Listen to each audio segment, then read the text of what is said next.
You're listening to Sox in the Basement, a production of the Broadcast Basement Limited, where every show is 30 minutes of good and comes from a basement bar on the south side of Chicago.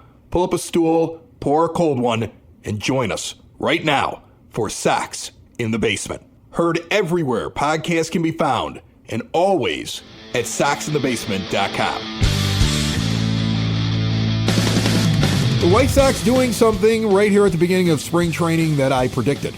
And it might lead to something else that I predicted was possible just a few weeks ago on Sox in the Basement. The first thing that's actually happening is they are gathering up some names that you recognize and filling in some gaps because the music has stopped and some of these players can't find a chair. And remember, I went through that a few months ago. That's what this team was going to be. They were going to add more players at the end when the music stops and spring training is here and there aren't enough chairs and players are like, I need a place to play. And that's where Michael A. Taylor comes from. Even though it's a major league deal, it's not for a lot of money. That's the best you could get to go to the worst team in baseball in the middle of a rebuild at this point of his career. So he's a guy where the music stopped and this was the only chair. And Joey Gallo, wow, have you fallen off? Minor league deal accepted now. He's also in the mix as a non-roster invitee. And what they've done is they've increased the depth in the outfield. And so I want to go over that today and what it could mean for another move that might be coming that I predicted a couple weeks ago. How are you, my friend? Oh, I'm doing just fine. I mean, just like you, I'm sitting here looking at spring training, wondering what it is exactly that we're looking at. You know, I mean, where does Michael A. Taylor fit into things when you have an Austin Slater already as your fourth outfielder and your top free agent target, when you have Mike Tauchman, who's supposed to be the guy that's going to step in and be your leadoff hitter and solidify right field, at least until somebody else steps up and takes it, when you have Andrew Benintendi out there, when you have Luis Robert Jr. out there, is Taylor here because you expect either Benintendi or Robert to be moved? Well, I think that's a possibility. I mean, Taylor becomes the center fielder the moment that Robert is moved, and maybe they're backing up their outfield for the possibility of one, because that's the other prediction I made, that he's going to get into spring training, look good, and somebody's going to pull the trigger. Like, I've seen some buzz around the Blue Jays, I've seen some buzz around the Pirates, and I've seen the buzz around the Pirates, and then it went away, and then it came back again. And he makes an awful lot of sense for them. And they have prospects that we would be interested in. And they've even kind of floated out there, their big move hasn't happened yet. And I'm really looking at Pittsburgh as a possibility with Luis Robert Jr. among other places. But I think he's going to move. But as it's constructed right now, Taylor isn't even the fourth outfielder. Like you said, number one target of the offseason. We're going to make that joke all year long. Austin Slater, whereas he doesn't play every day, with the exception of last year, has put up some pretty good numbers at the plate when he's out there. He's kind of a platoon guy, but he's been an effective guy at the plate who can go out and field his position. I still rank him ahead of Taylor unless Robert leaves. Then Taylor somehow would jump from being the fifth outfielder to the center fielder because of his defense. It won't be because of his bat. What did he hit? Under 200? Another under? Both Joey Gallo and Michael A. Taylor. If you're an old school baseball fan, if you're my dad, don't look at his batting average. No. Because Taylor last year in his year 33 season, in 2024 for the Pirates, hit 193 with a 253 on base percentage for a 543 OPS. Brutal. He was still worth a win above replacement, though, because of the defense. And in the years beforehand, he's been slightly below average at the plate in terms of his OPS and his production, but he earns 2-3 wins above replacement, B-WAR, baseball reference WAR, every year because of the defense. Joey Gallo has not been good since 2021. That is the truth. Joey Gallo has not been an effective player since 2021. And that's when he leaves Texas. And while he's with Texas, he's got an OPS over 800 because he's hitting bombs. And it doesn't matter if his average is in the low 200s to the high 100s. Like, if you look at the year that he goes to the All-Star game, and that's 21. His first half with Texas is good. His second half with New York is bad. That first half, though, got him into the All-Star game. He finished the season at 199. with an 808 OPS. It's the home runs and it's getting on base. He got on base that year at a 351 clip, and going into the All-Star game, he was almost at 380, his on-base percentage. What's changed with him is he doesn't get on base anymore. He's not drawing walks. Something has changed at the plate with him. It's a lack of power, but it's also he's not getting on base. So his OPS now is slid off to being below average, and he's hitting between 150 and 170. So he is not a guy that's making this team. I know a lot of people see the name like, oh, Joey Gallo, put him out right field. He's going to hit 40 bombs. He's not. He's not going to hit 40 bombs. I would not even expect him to make this team. He is an interesting name that comes in that maybe they can fix something in him. Like, hey, Joey, take more pitches and just swing for the fences. Like, close your eyes and just swing for it. And maybe they find something out of there, but they've got enough guys like that they could probably bring up from the minor leagues that could probably do something like that. So I don't get the Gallo signing except for depth. Yeah, I think it's really just lightning in a bottle, right? If Joey Gallo comes back to what he was with the Rangers, and maybe, again, this is maybe just a Will Venable thing where it's like, I always liked Joey. Right, that's what it feels like. Like, Will Venable's like, we had Joey Gallo. Why? Him and Martin Perez are a lot of fun. Yeah. I like Joey Gallo. I mean, Joey Gallo is like, he was, at least at the time, one of the best defensive outfielders. I mean, a cannon for an arm and everything like that. So there's talent there, but the fact is that Gallo's batting metrics were always just poor. He's just a home run hitter. He's one of those 3 true outcome guys, but one of the true outcomes disappeared. Like you said, he's not taking walks. He just started striking out and occasionally hitting bombs. As a baseball fan, I never liked Joey Gallo because I don't like the 3 true outcome guys. I don't like somebody who can't hit the baseball on a regular basis. Like can't have a batting average that makes sense. Like, I get that the guy hits bombs, but, that guy's also going to go 0 for 4 a lot. That guy's going to crush you so many times. He's going to have his moments. He's going to crush you so many times. Like, a guy like that, he should be hitting like 6th or 7th in your order maybe because you're trying to catch lightning in a bottle in the middle of a game. And guys like that get used further up in the order than they should be. It hurts my love of baseball to have a team that relies on a guy like Joey Gallo. And it's predictable that he falls off, right? It's as predictable as eventually Tim Anderson was going to fall off when you looked at all of those metrics that showed that he was very lucky and the ball was falling just in the perfect place a lot of times. And eventually that luck runs out as your career goes on. The law of averages catches up with you. The law of averages caught up with Joey Gallo. Yeah, exactly. So he's not really a guy that I'm even all that worried about or interested in. He's just one of those names that also, he was a guy that a couple of years ago, everyone was like, oh, Joey Gallo, get him on the White Sox. Joey Gallo, we need Joey Gallo. And Michael A. Taylor too. How many times did we have discussions when they were in contention and we were trying to build a team in the off season that was going to go out and actually win a division? Did we say names like Michael A. Taylor and Joey Gallo? Like there's flashes of Kenny Williams finally getting his guy here, but this is not Kenny Williams, and that's not the reason these guys were brought in. Gallo's brought in because I think of comfort, you're right, with Venable, and the idea that there might be something we could unlock in him, lightning in a bottle, it's a minor league deal. Can we just add this guy to the roster? That's all he is. And Taylor at this point is a defensive outfielder that adds depth at a low cost, who's a veteran player, who with his defense is going to be worth more than a replacement level player, even if he doesn't hit very well, and can slide into center field if you trade Luis Robert Jr. And that's why Michael A. Taylor's on the team. That's the explanation for both of those players. Otherwise, I wouldn't get very excited about them in terms of making the roster as everyday players. I still think your outfield as it stands is Robert Jr., Benintendi, Tauchman, and Austin Slater is going to play a lot. He's going to be the 4th outfielder. And Michael A. Taylor now is a 5th outfielder. And you may be carrying both of them, but Taylor can run, if I'm not mistaken, and play really good defense. So you may carry 2 outfielders on your bench going into the season. It's a possibility. And if they do that, great. And if Robert Jr. gets traded, which I think is eventually going to happen, Taylor will be out there a lot in the outfield. And you're going to be frustrated with the lack of hitting, but he's going to play good defense. And when you look at it at the end of the year, you're going to be like, well, he was at least a professional baseball player who didn't hurt your team and helped your pitchers out.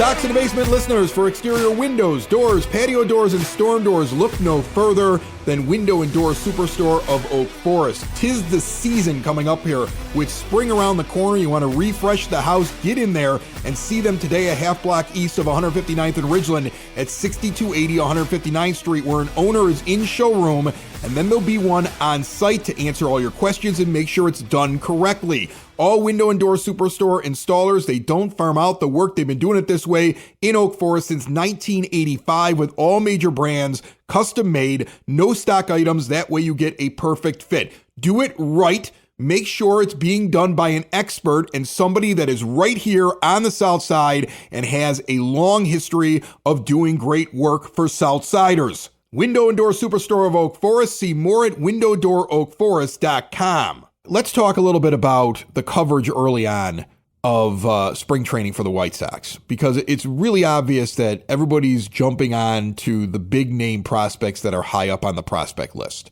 Like, I'm seeing a lot of Braden Montgomery and Colson Montgomery. I'm seeing a lot of Noah Schultz and Hagen Smith. I'm seeing a lot of quotes from these guys and a lot of talk about these guys. You're going to get a lot of Edgar Caro and a lot of Kyle Teal. And those 6 guys right there, yes, they are the most hype-filled players that we have on the team. They are the future. They are the core. They are the guys that you're excited about. And if you get 3 of them to turn out to be pretty good baseball players or high-end players on your team, you should be excited. Because remember, a couple years back, it was Yoan Moncada, Michael Kopech, and Lucas Giolito, and also Mike Adolfo, and a couple other names that I can't even remember that I know were on those lists. Like, there were a lot of names. It was like, this guy's going to be good, like Nick Madrigal. All these guys are going to work out, and they don't all work out, and they don't all stay healthy. And not every prospect pans out no matter where they're ranked on a list. So I am interested in how Colson Montgomery performs, right? I won't worry about Braden Montgomery until he's played a minor league season. I can look at it at the end of the year and say, how did he do in year 1? I'm curious how Kyle Teal does, but mostly how he does in the minors as he starts to get ready to make the jump to the majors. I'm curious if Edgar Caro can make this team or how soon he can be here and how they will use him. And I know Hagen Smith has a lot of hype, but I don't know how quickly they're going to get him to the majors. And I already heard that Noah Schultz, the concentration is more on him pitching every 5th day in the minors, not getting him in here to the majors. So you might see him at the end of the year, and that might be the most you can hope for. So while all these guys are exciting that they're talking about, the thing I'm most interested about in spring training is the names that are not on those lists. Are they going to make a jump? Is somebody going to surprise? Is somebody that was on this team last year going to turn it around? Is a young player that was on this team last year going to figure it out? That's the big story. I know it's not what everybody wants to talk about, because you don't want to sit there and talk about can Miguel Vargas figure it out, because I think most of us feel like he can't. But it is the story. Can Lenin Sosa, even though he's bad at defense, become a bat that's good enough that you're going to use it every once in a while, use it most of the time? Is it going to translate into him becoming an everyday player or even making this team, or will he not? Chase Mydroth, who's not at the top of the list of the return for Garrett Crochet, is ready to be a Major League Baseball player if you look at his stats. Can he translate the fact that he's a very hard out in the minors to become a very hard out in the majors? And will we find a guy that is a second baseman? Because that's what he's projected to be, even though he played mostly short. Will we find a guy that's going to be a second baseman for now and for the future? Those are the stories I'm more interested in, Ed. Like, is there somebody who didn't work out last year but has potential, or somebody that's been brought in, or somebody that's been in the minors working their way up, that I'm going to see something new from here in spring and possibly at the beginning of the season that's going to make me excited? Because those other names to me just remind me of that list from a few years ago, where I know some of them will work out, some of them will not, and I know they're good, but you could do 100 interviews with them, and all they're going to do is say the right thing, and you're going to get all excited about them, but until they go out there on the field and do anything, it doesn't really matter. I'm more curious about the guys that we aren't talking about.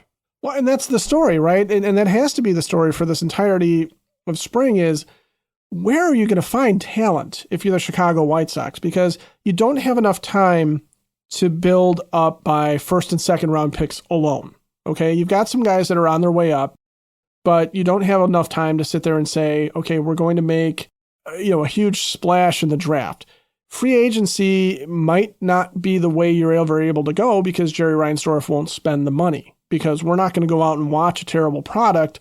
So he's not going to spend the money to make a better product for us to go out and watch. It's that vicious circle where the snake is eating its own tail. So what are we going to do? Well, we're going to have to sit there and do what good, solid organizations do, which is find talent in the unlikeliest of places. Find talent in guys that are hustle guys that learned from what they did in college to what they're doing in the pros, or what they did in high school to what they're doing in the pros, and made a jump. Did something to change their swing to make it more viable for a major league team. Did something to add to their repertoire on the mound so that they're not just a one-trick pony because they can't throw it by everybody at this level. Figure out guys that aren't necessarily God-given talents, but are guys that develop something, that are going to be glue guys and are going to be solid players and are going to be the foundation of your team so that your superstars can eat, right? Because that's still what roster building is all about. You're not going to have 9 all-stars. That was the Kenny Williams-Rick Hahn fallacy, was that we're going to put 9 all-stars out there on the field, and then we're going to have a 10th all-star as our designated hitter. And then our bench is going to be a bunch of all-stars, and our bullpen is going to be a bunch of all-stars. Our entire rotation is going to be dominant. We're going to have 5 Cy Young Award winners, even though they only give out 1 every season. And it was just, everybody was great and going to be a golden god of baseball. No, I want Chase Mydroth to just be a baseball player, a really good second baseman, and a really good baseball player. Yes, I just want him to be here for a few years where we sit there and go, well, at least we got that second base thing solved. I mean, Mydroth isn't an all-star, but I'll take him. I'll keep him. I like watching him. I'm looking for guys that are going to come out every day and they got a baseball body that's not going to break down on them. I'm going to keep going back to this all year long. You have too many guys on this team over the last couple of years that are being bodybuilders instead of baseball players. Like, I want to see baseball players out there. I want to see guys that hustle for the extra out, that are doing everything they possibly can out there to win every individual contest, let alone game. Like, they have added a guy. Like, I really did like the addition of Michael A. Taylor, because that is a guy who's a perfect example of, even if he's not doing well at the plate, finds a way to help you win. That's going to be a positive influence on your team. You need guys like that around. Okay. But what I'm really looking for is I'm looking for those names that I'm not expecting. It's exciting to read about those names that I mentioned at the beginning, right? Your Kyle Teals, your Colson Montgomerys, your Edgar Carrows, your Hagen Smiths, and etc. Like, it's exciting to read those stories because they have the most potential.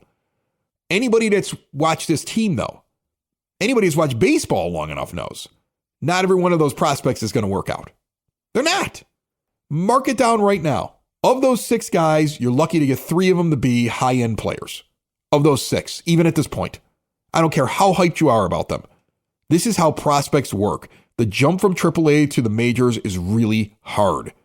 And not even all of them are in AAA at this point. Like, there's a lot that can happen. We watched it. We just experienced this. So while those guys are exciting, and I know that they're the easy thing, right? I mean, like, if you're down there and you're covering this, and you're down at spring, well, who do you want to talk to? The guys on that list. The story, though, is, who's going to come out that I didn't see coming? Who are they going to develop? Who's going to be that ball player I didn't expect? That's the story of spring training for me, and whether or not they move Luis Robert Jr., which I think that they will. It can be fun, though, and this is the part that I'm actually excited about, right? I always liked spring training better, and maybe this is just me being weird about it, but as a baseball fan, I always liked spring training better when I felt like I was looking for that underdog guy to come out and make the team and establish himself, right? Those are the guys I want to get behind. And as much as I would love to see Edgar Carrow and Kyle Teal find a way to make this roster and, supplant Corey Lee as the catcher, or, Andrew Vaughn as the first baseman, or one of them serve as a DH. Not that I'm interested in seeing Kyle Teal take batting practice naked, but, just having a character like that on the team would be a nice change. I'm really more excited about the idea of watching someone come in and do something that is unexpected and be a guy that you sit there and you go, yes, I love it. I love seeing this guy make it because he wasn't expected to. And I love seeing this happen, this Cinderella story, if you want to call it that, or just a guy absolutely get there and claim a spot on a lousy team to sit there and say, look, now somebody knocked me off of this thing, and I dare you, top prospects, higher, rated prospects, come and get me, because I don't want to see Miguel Vargas fail, but I really don't necessarily care to see that, his success story won't inspire me, right? It's one of those where, like, I expect him to live up to his prospect standing, especially because Chris Getz traded for him. I expect that Colson Montgomery is going to come in and live up to the hype that we've been fed about this guy. You expect these things? You expect these things. I don't expect these things. If it happens, then it was supposed to happen. I'm sorry. Those would be surprising. If Miguel Vargas comes in and he's good, I would be shocked. That's going to be the story of spring training to me.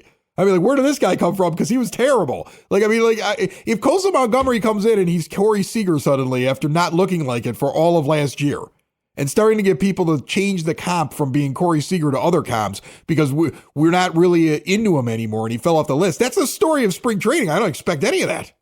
You're confusing what I'm saying with I think it's going to happen. Okay. Versus it was expected to happen. Okay. Colson Montgomery was expected to be Corey Seager and live up to the hype. Miguel Vargas is expected to be a good player. That makes more sense. It should not surprise us, even though it's going to surprise us because both of them have basically shown that they can suck harder than a Dyson.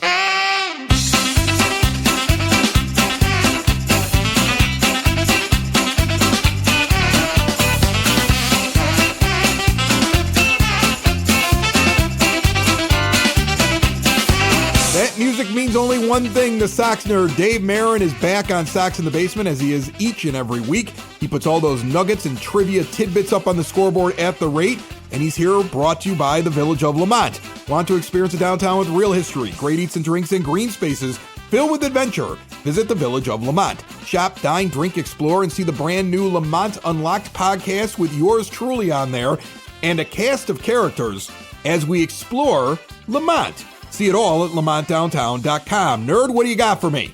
Chris, let's continue to get me ready for the season, shall we?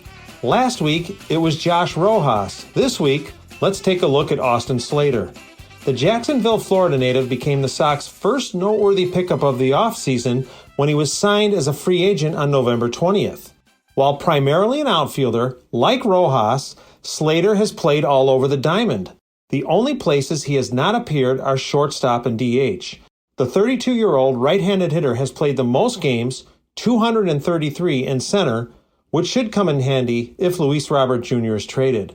You know what else Slater does well? Pinch hit. Slater owns 8 pinch home runs since 2019, which is the most in the bigs in that time frame. Slater used 118 pinch appearances to hit those dingers. By comparison, it took Jerry Hairston 8 years and 429 pinch appearances to hit that many home runs, which is the Sox all-time record. While he is no Tim Anderson from 2016 to 2022, Slater is not bad leading off games. He slashes .264, .373, and .410 with 3 homers in that situation. Slater has made 169 starts in the top spot, the most of any spot in the order, and he hits .249 with a .340 OBP and 18 homers in that role. The Stanford product is really good against Cleveland, hitting .444 in 9 games, and he performs way better against lefties than righties. His career slash line against southpaws is .271, .364, .429, while that sinks to .229, .316, and .333 off righties. Speaking of lefties, the pitcher who Slater has hit the most homers off of is the great Clayton Kershaw at 3. Hey, how about a nugget on the Sox' latest pickups, Michael A. Taylor and Joey Gallo?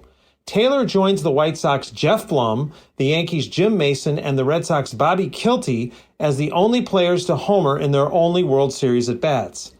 Gallo homered in his first big league at-bat. That came off the Sox' Jeff Samardzija in Texas on July 2nd, 2015. Before I get to my zinger, I remind you that gems like these and long-form pieces are on my blog, which you can link to at soxinthebasement.com.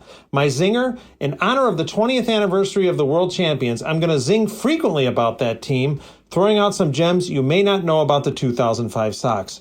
Did you know the only native of Illinois to play for the 2005 Sox was Belleville's Neil Kotz, who was also the only reliever the Sox used in the ALCS that season? That's it, Chris. Probably more than you wanted to know about Slater, Robert, Hairston, and Clayton Kershaw.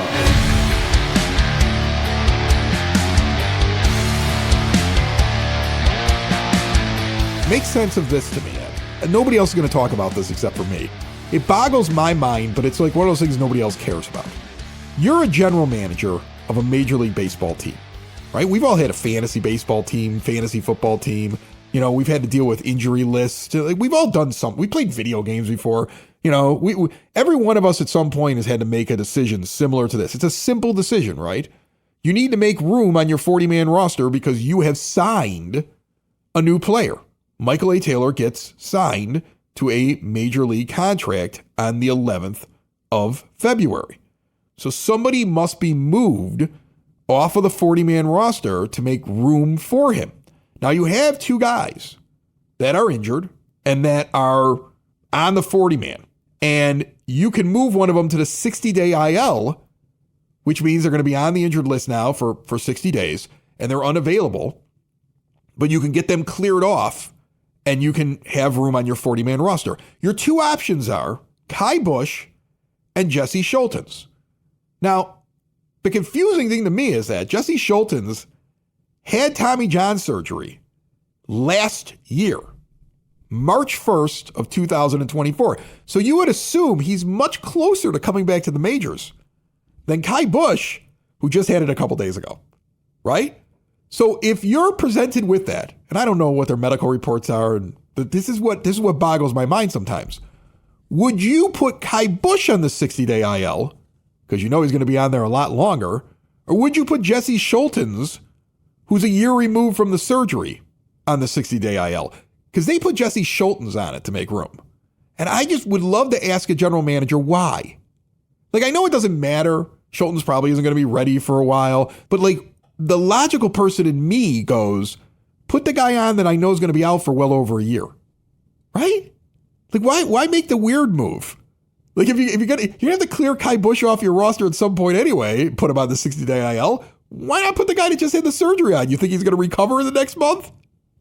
Am I nuts? No, you're not nuts. I didn't understand that either. I mean, you wonder if the only thing that I can't even. It's I don't a even know weird if I thing. can. It's a weird thing. Like, look, I'm sure they have a medical report that says Jesse Schultens won't be back for a certain amount of time, or he's not in their plans, right? So it doesn't really matter, right? But wouldn't logic tell you that if you had to put a guy on a 60-day IL, you would put the guy that just had Tommy John surgery on there? I'm looking for red flags in my front office. I think that's what I'm doing, Ed. I'm looking for red flags in my front office. Like when you date, right? And you're going out with a girl and it might be going wonderful. And then something happens and you go, ooh, that's a red flag, right? But I like her, so I'm going to hang in there. Ooh, there it is again. I'm doing that with the front office right now. I'm doing the exact same thing. Ooh, there's a red flag. Ooh, there's a red flag. Yeah, it's the same kind of a thing. And we're programmed to do that because our front offices with the Chicago White Sox have been nothing but red flags for a long time, really. Right. That's the only way I can compare it, right? Like, I've been burned so much in past relationships with White Sox front offices that now I'm looking at this one and I'm going, ooh, can I live with that? No. Like, this illogical move will come back later on in a much worse form. Like, it's the trauma, it's the scar, it's the scab. It's from dealing with the White Sox over all these years. What other fan in the world would get upset and talk for 5-6 minutes about a 60-day IL move? Sox in the basement. Sox in the basement.